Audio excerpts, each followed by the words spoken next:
ಒಂದು ಪ್ಲೇಟಲ್ಲಿ ಬಾಳೆಹಣ್ಣುಗಳನ್ನ ತೊಗೊಂಡು ಎಲ್ಲ ಬಾಳೆಹಣ್ಣುಗಳ ಸಿಪ್ಪೆ ತೆಗೆದುಬಿಟ್ಟು ಅದನ್ನು ಫುಲ್ ಸ್ಲೈಸಸ್ ಆಗಿ ಕಟ್ ಮಾಡಬೇಕು. ಒಂದು 4-5 ಬಾಳೆಹಣ್ಣು ಆದರೆ ಓಕೆ.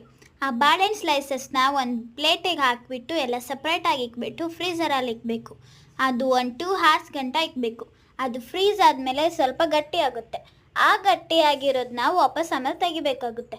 ಆದ ನಂತರ ಒಂದು ಪ್ಲೇಟ್ ಒಳಗೆ ಕಾಫಿ ಪೌಡರ್ ಮತ್ತು ಶುಗರ್ ಹಾಕ್ಕೊಂಡು ಅದಕ್ಕೆ ಸ್ವಲ್ಪ ನೀರು ಆ್ಯಡ್ ಮಾಡಿಬಿಟ್ಟು ಫುಲ್ ಮಿಕ್ಸರ್ ಮಾಡ್ಕೊಬೇಕು.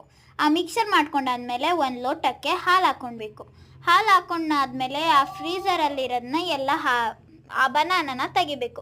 ಆಮೇಲೆ ಒಂದು ಮಿಕ್ಸಿ ಜಾರಿಗೆ ಆ ಬನಾನ ಮತ್ತು ಕಾಫಿ ಮಿಕ್ಸರು ಮತ್ತು ಹಾಲು ಹಾಕ್ಬಿಟ್ಟು ಫುಲ್ ಮಿಕ್ಸ್ ಮಾಡ್ಕೊಬೇಕು.